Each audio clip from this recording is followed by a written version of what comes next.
Hi, and welcome to another Medical Monday here on my series of educational videos while schools are shut down. Previously, I talked about my struggles with Crohn's disease and brain cancer and how they related to each other. So today I thought I'd talk about my struggles with drinking. So I grew up in Westborough, Massachusetts. I wasn't part of a big partying crowd or group of friends. I think maybe one or two of my friends actually drank at all, and usually wasn't around me. I didn't like alcohol. I didn't actually, seek it out in high school. It didn't appeal to me. I thought people that got drunk were stupid, and it was nothing that I was interested in. Right, and I graduated. I got my brain tumor at the end of my senior year of high school. Went through chemotherapy the end of my senior year throughout the summer, and my last round of chemo was my first weekend of freshman year of college. So again, I'm starting college, I'm finishing chemo. So again, alcohol, I wasn't like, oh wow, as soon as I'm done chemo, I'm gonna start drinking. I was again, wasn't on my mind. But that first semester of college at Boston, I went to Boston College. I noticed the whole social scene, getting to know people, meeting friends. I met friends in my dorm, but like if I wanted to go beyond friends and class where you meet people, you had to go to parties, right? And I wasn't drinking. I was still, I finished my chemo and had no thoughts of partying, right? And I went through the whole first semester, and that's actually when I became close friends with Patrick because he didn't really drink a lot either. And so we hung out a lot while everyone else was going out to parties. And so I went, recovered, continued my recovery from all my chemo that first semester, got healthier and healthier and made it through my first semester. When I went back second semester, again, same thing. The party scene was alive and kicking. All my friends, other friends were going out to parties. So I told my friend Patrick, hey, well, if we want to actually hang out with people and meet people, we got to go to one of these parties. So I'm going to see what the big deal with alcohol is, right? Whoops. So I told my friend Tim, he's like, I don't get it, you don't drink, you're Irish and this and that. So I was like, guess what, Tim? I'm gonna go out to a party and I'm gonna drink. He was very happy with that. So it was this big night. We went to the what the heck was it called? It was in Cleveland Circle. They sold the Godzilla burger. I can't think of the name of it right now, but they sold the Godzilla burger. So we went out, which was like two quarter pounders on the same burger, and then you got your picture up on the wall. Eagles Deli. So we all went out. Me and a bunch of my friends went to the Eagles Deli, which filling up on food before my first, foray into drinking. I don't know if that was a good idea.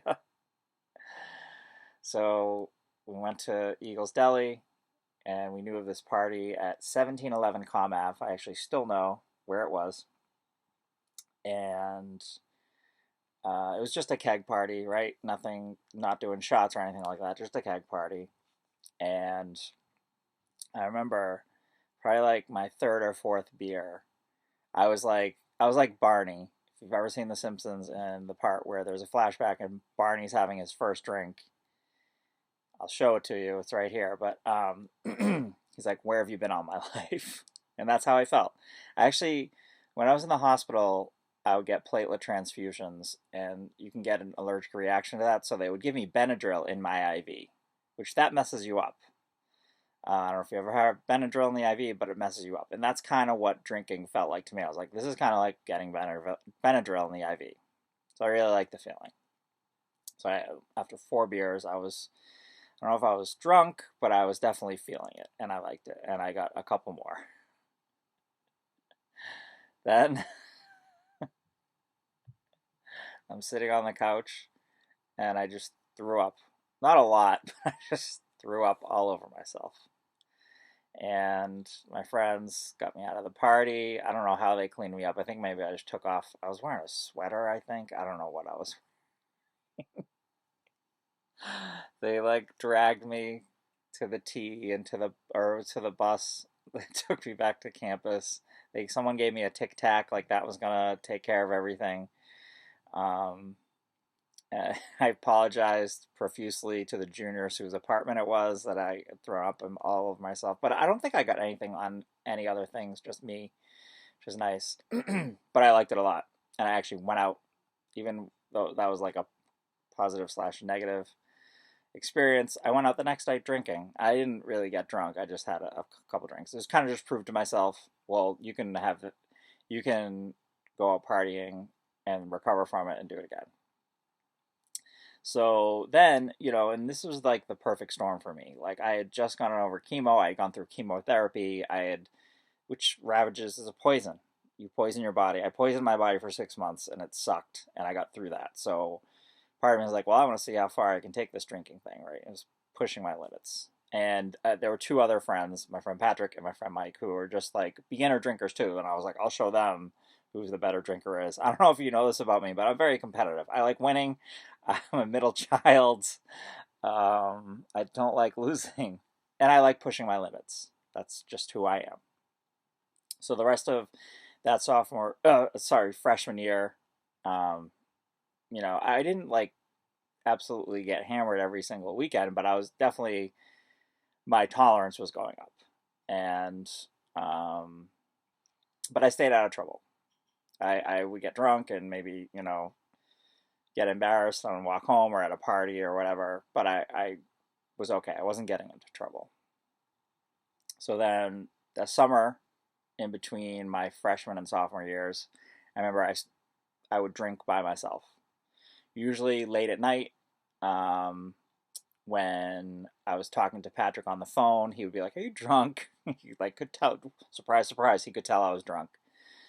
And I know one time I was watching the Red Sox, and I was like, "Oh," and my brother John came home, and I was like, "Well, he won't know I'm drunk," and he knew in 2 seconds I was drunk, and I was trying to talk him into letting me drive, which is actually a good thing. Most of my drinking was done at college, where I didn't have a car, so I was never driving drunk. So that I remember he saw I was drunk. I told my parents, they were all upset, and I was like, "It won't happen again." And I don't think I drank at home after that ever again. At my parents' house after that, because I didn't want them upset with me. And drinking by yourself isn't the healthiest thing to do. So then, but I remember stopping that happening, and I was like, all right, I won't do that anymore. But then the anticipation of sophomore year starting was building and building. I was like, oh my god. So when I get back to BC, then game on again. And then my drinking definitely went up. And not only was I not drinking, I wasn't just drinking beer. I started doing shots. And I started drinking vodka.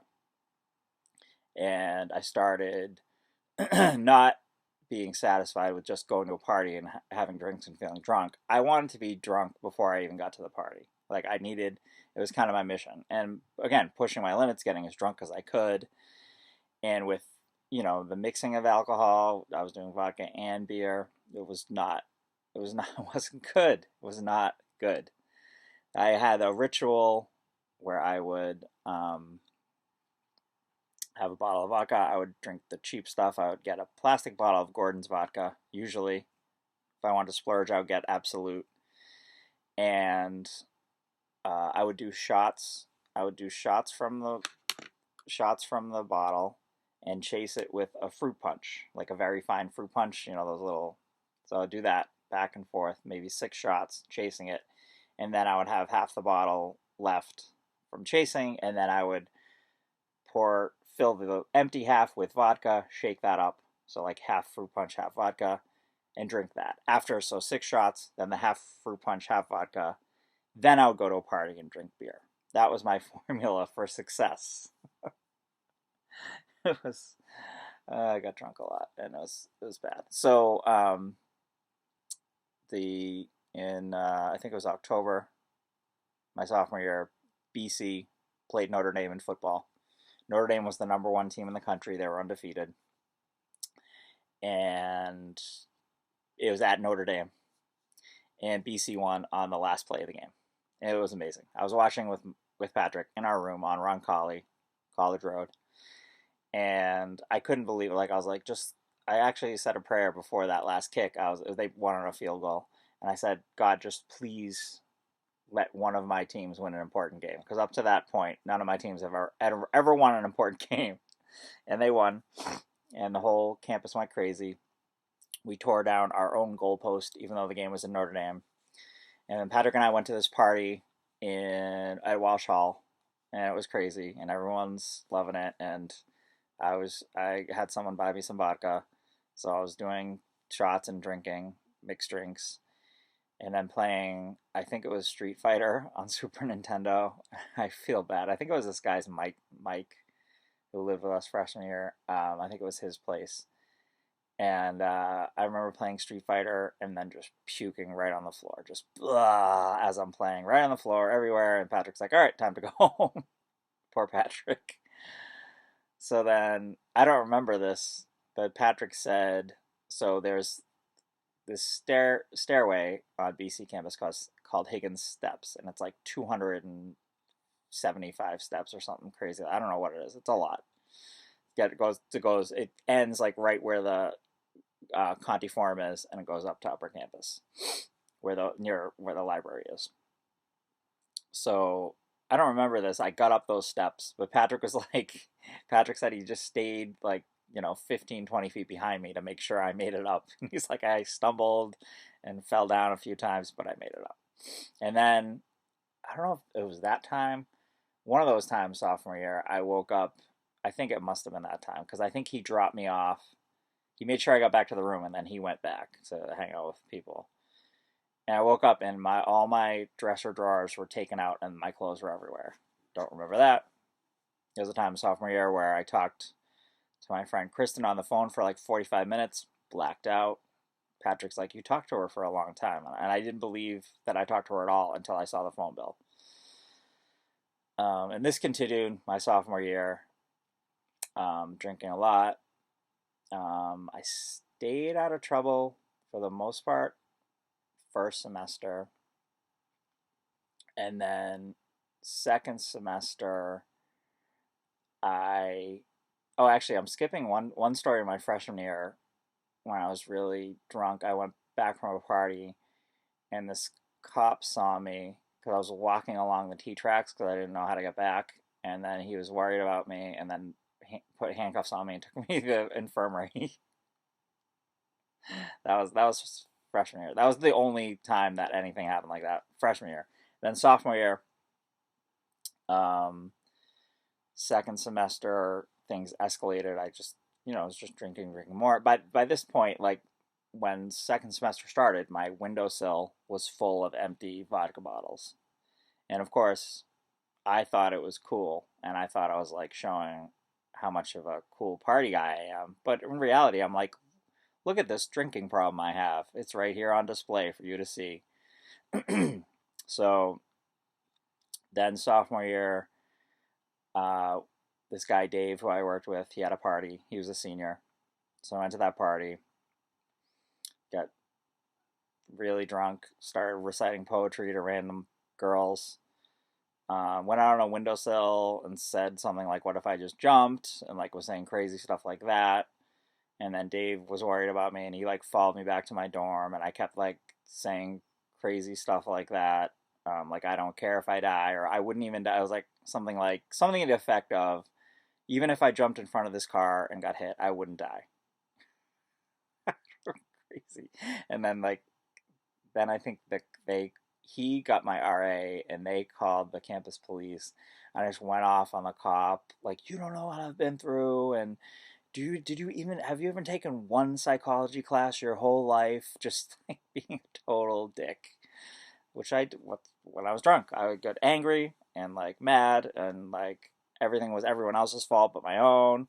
And if things would, and then that's the thing when you have a problem like that is, I'd be like, well, if things just got better, if this happened, if I got a girlfriend, then I'd stop drinking. If I did this, then I'd stop. Like, I would set conditions on when I would stop drinking, which is the other way around. If you stop drinking, then you'll get a girlfriend, right? That's how it really works. But like in my mind, I was like, well, if this good thing happens, then I'll stop. Doesn't work that way. So back to that night, so they called the cop, and then So they thought I was suicidal, which I don't. Maybe I was. I don't really remember. Um, I don't remember thinking I wanted to die. I remember thinking. I remember more thinking I felt invincible. Um, like if I did something, I would defy death. They took it as I think I was suicidal, and they sent me to McLean's, which is a psychiatric hospital. And but they didn't send me there to treat my drinking. They sent me there for depression. So I was in this depression wing with all these people that had tried to kill themselves multiple times and hated life, and there I wasn't drinking. When I didn't drink, I was fine. I was Mr. Goofy, joke around. So I felt out of place there. But at the same time, it was a wake up call. Like, wow, you ended up here. I remember one of the doctors there. I was telling him my life story. I was like, well, I had brain cancer, then this and that. And he's like, yeah, that's a good recipe to get yourself here. And then I was just like, when they're after like 2 days or 3 days, when they're like, well, you haven't said you're suicidal once here, so we can't keep you here. And then I went back, and I think I started seeing like a counselor at BC, but she didn't really help me. I just did it because they told me I had to. And then between sophomore year and junior year, I worked at this camp up in Maine. Now my friend Gary can probably fill in more of these stories here, but wasn't good. So the way that it was set up was every other night you had off. As a counselor, every other night you had off. So every other night you could just go out and do whatever you wanted, and there was no curfew. As long as you were in your bed by the time the wake up call came, that's no questions asked. That's all you had to do. What a bad policy. Um, and I was still 20. I wasn't even 21 yet. And so there were many stories up in Maine. There was one time where we went to this, again, I don't know the names of the places or the people. Gary would have to fill this in. Um, there was, I just remember singing Sweet Child of Mine on karaoke with a bunch of other people. And apparently I was passed out on the floor on my stomach. And I don't know how I got the hold of this pitcher, but I just smashed the pitcher on the floor. I get violent when I was drunk. I would want to break stuff. Oh yeah, so flashback to freshman year when I was drinking. I would there would be a when you go into my dorm, it's called Gonzaga. You'd walk up these stairs and there'd be a little, kind of like a hallway, but not really a hallway, but there'd be a chair and desk where people would check people in. So there was no like digital IDs back then. It was just had your ID and the person would write down your name and whatever your number was if you were visiting someone at the dorm. So I would come back from parties and like the check-in person wasn't there anymore. So there'd usually be a chair or a desk or both there. I would just randomly take the chair and just throw it down into the stairwell because stairs went down into a basement because it was connected to another dorm in the basement. So I'd just throw the chair down that stairwell and smash it. And then one time, I would do that a few times. And then one time, someone had taken the desk and just thrown it down the front stairs, like towards that landing, towards the entrance of the dorm, and like smashed the chair and desk. Everyone was like, "Oh, why did you do that?" And that one time, it wasn't me. So anyway, that was freshman year. I did that. So I'm talking about smashing the pitcher, and at that point, this is a bar in Maine. Um, at that point, the owner of the bar, this is what Gary told me. I smashed it, and the owner of the bar is like, "I think he's had enough." Really? So that was my sophomore year. And then what was the main story that, oh, so Gary said one time there was this counselor, there's just, I don't know what it was called, just like the counselor cabin where on our nights off we'd hang out. Okay, when we're supposed to eat there, we obviously weren't supposed to drink there. Um, and we're being loud. It was probably like 1 in the morning, and the owner of the camp comes in, and he's just like, just like going after everyone. You shouldn't be doing this. You shouldn't be doing this. And then he goes to me, who I'm passed out on a futon. This is according to Gary. I don't, you know. And he's like, and you, Dave, and just like walked out. He had nothing to say to me. So, I still managed to keep my job and make it through that summer. And then junior year, I actually had a little. I was like, I'm going to lay off vodka. I'm not going to do shots. Like that was getting me into trouble. I'm not going to do shots and go crazy like that. I'm just going to drink beer. So I thought, like, in my mind, this is me saying, I don't have a problem. If vodka was the problem, I can just drink beer and be fine. And and I mean, in some ways, that kind of was true. Like doing shots and then drinking beer was making me into the Tasmanian devil. When I just drank beer, um, I got into trouble less. I didn't have the cops involved. Um, but I was still drinking, and I still, every weekend, every Friday afternoon, I was like, all right, it's party time. It's the weekend. It's not time to drink and party and have fun. Then, November of my junior year, my friend Danny Manning, who I graduated high school with, and he was also in college. He had been diagnosed a year earlier with leukemia, our sophomore year of college.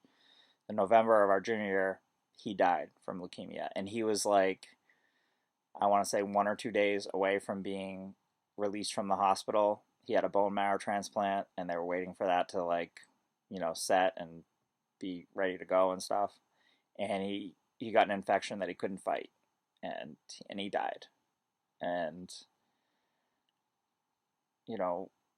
obviously that was hard for me to deal with. It was hard. I can't imagine what his family and I wouldn't say one of his best friends, but I can't imagine what his family and close friends went through. I know for me, it was a lot of survivor's guilt. Like, why am I alive and he's dead? Didn't seem fair. Didn't seem, I wanted answers. I wanted to know, and why, like, have him go through that year of treatment and then look like he's going to be fine, and then 2 days before he gets out. No, that's not the case. So that definitely, and that's the thing, is like then alcohol kind of became a way of me self-medicating when that happened. And it didn't make it, guess what? Surprise, surprise. Didn't make it better. When I was thinking about Danny and getting drunk, it didn't help. But I wrote about it. That's when I was writing a lot of poetry, so I wrote. But that's the thing, is like I was writing drunk, and so I'd wake up and I couldn't read the friggin' poem. So like, good job.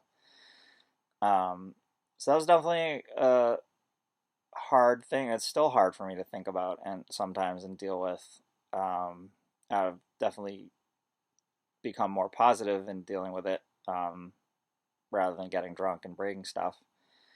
But that was definitely a hard thing my first semester of junior year. And so I got through that first semester. And then second semester, and then also that first semester, I got hit by a Ford Bronco when I was crossing the street. I wasn't drunk. I was getting off the bus, and I walked in front of the bus because I thought the bus was stopped at a red light, but it wasn't, and I got hit by a Ford Bronco. That was also in November.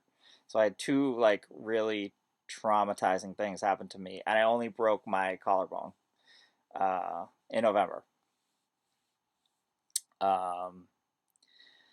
So so that was my second. So that was my first semester, junior year. Then second semester again,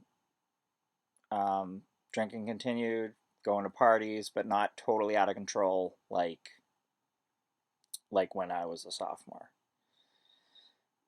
Then it kind of got, I didn't really introduce vodka back in, but I wasn't liking, wasn't, alcohol was not helping me become a better person. It wasn't helping me deal with my issues. It wasn't helping me, definitely wasn't helping me become a better student. Okay. And I was not happy. I wasn't happy with my life at that point, my junior year. And the drinking escalated. And then one night, and then I had my 24. I finally turned 21, and that party was crazy. I've never had a party where uh, such a percentage of the party goers were not just drunk, they were like really drunk. We got we had ice luges, we had a shamrock ice luge and punch, and two went through two kegs. It was crazy. And again, I needed someone to get me back home. My friend Drew helped me get back to my apartment, which we had the party at his place, and then he got me back to walked me back to my apartment, which wasn't far away. So I turned 21. So I only drank. So I did most of my drinking from the ages of 19 to 21.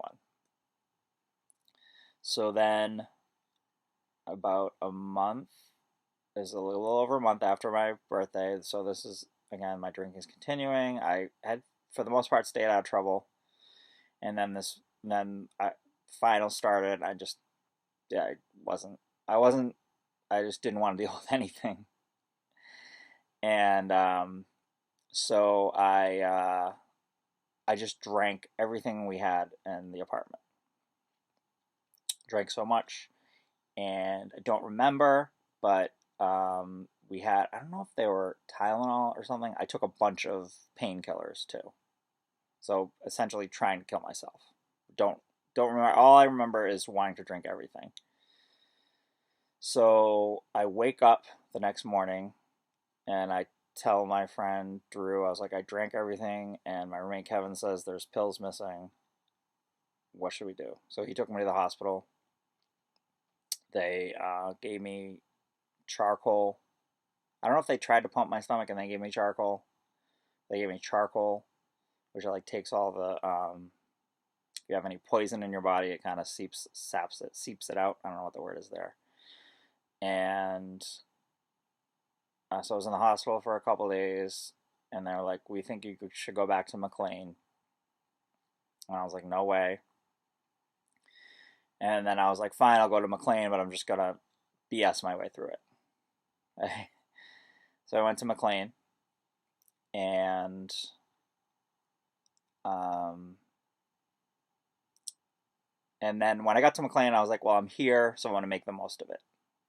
While I'm here, I might as well make the most of it." And I think somewhere on one of my McLean thing, I got my records from McLean's, and like during the intake thing, they're like, they're like observed male who seems to be his period age, and he's wearing a t-shirt and whatever. They do general observations, and then it says that I'm really concerned about whether or not I'll be able to watch the Bruins game because the Bruins are in the playoffs. I'm like, yeah, I don't care that I'm at McLean's. Am I gonna be able to watch the Bruins tonight? Tells you where my priorities were. But anyway, so I was there, and then I changed my mind. I was like, well, since I'm here, I might as well make the best of it. Okay, so I started going to the meetings, participating, trying to learn about myself, and these were all like everyone there was like multiple. This was not the depression wing. This was like the addiction wing. So everyone there, multiple addictions, multiple substances. Then there's 21-year-old Dave who's only had alcohol. That's the only thing at that point that I had ever had any drug, well, caffeine, but whatever, that I put in my body. And no one believed me. I was like, really? You only drink? That's it? You've only had alcohol? And I'm like, yeah, yep. um, so while I was there, um, they told me that my friend Justin, so Justin, when I met him, he was 10 and I was 18, and we were both fighting brain cancer. My brain tumor was in the middle of my brain. His was on his brain stem. So we met. We got along well, even though it was a big. I was 18. He was 10. We got along well. He was a big Red Sox fan, so we'd always watch Red Sox games together. If we were at the hospital at the same time, we'd ask them to be if we could be in the same room, which we were. So we kept in touch. So that was my senior year in high school where we met, and then we kept in touch for those next few years. We'd write letters mostly. I'd go and visit him. So when I was at McLean's the second time, I found out that while I was at the hospital getting my stomach pumped and all that, he had his mom try to reach me because he was kind of like wasn't things weren't looking good for him. So he had his mom try to reach me. And she did. I guess she just talked to my mom, I guess, and my mom was like, he's in the hospital, he can't go anywhere. So then not long after, while I was at McLean's, he died. Okay, so he was 13. So my junior year, Danny died, and then 6 months later, Justin died. Right? I freaking lost it. Like when my dad told me, I just friggin' started throwing things. That was my go-to when I would get mad back in the day. I would just start throwing things. There's a chair. I'm gonna throw that. It'll make me feel better. And kind of did for a second. But I think when I do that, when I did that, I usually don't anymore. When I did that, I think that was my way of showing people how upset I was. Like just saying it and screaming wasn't enough. I really had to express physically how bad I felt. So I lost it, just threw a chair, and then my dad calmed me down. It's not like I didn't hurt anyone. So that obviously was upsetting.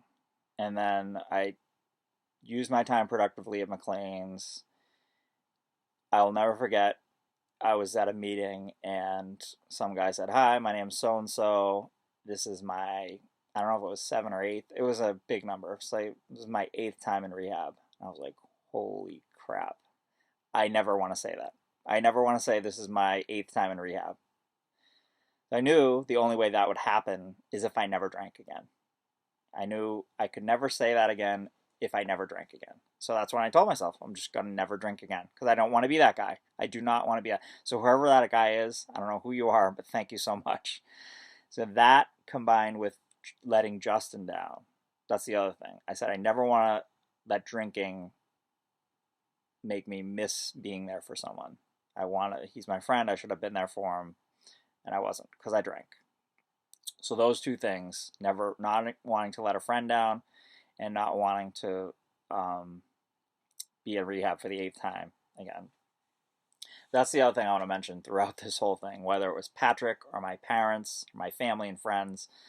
Like so many people were so supportive with me throughout this thing. And by supportive,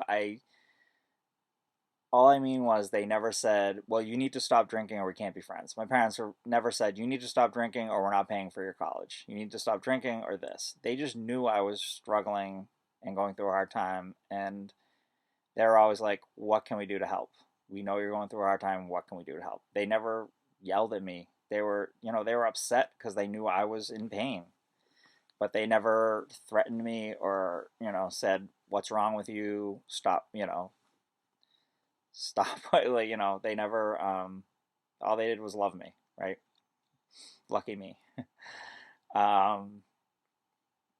And I remember, so I told myself I'm not drinking again. And everyone at McLean, all those experts, right? They said, well, if you go back to Boston College for your senior year, you're going to drink again. And I was like, watch me. And so I went back to BC and I didn't drink my whole senior year at BC. And I haven't had a drink. I'm coming up on 25 years without drinking. Okay? Which brings me to the big lesson of this whole thing is that the only promises that matter are the ones you keep with yourself.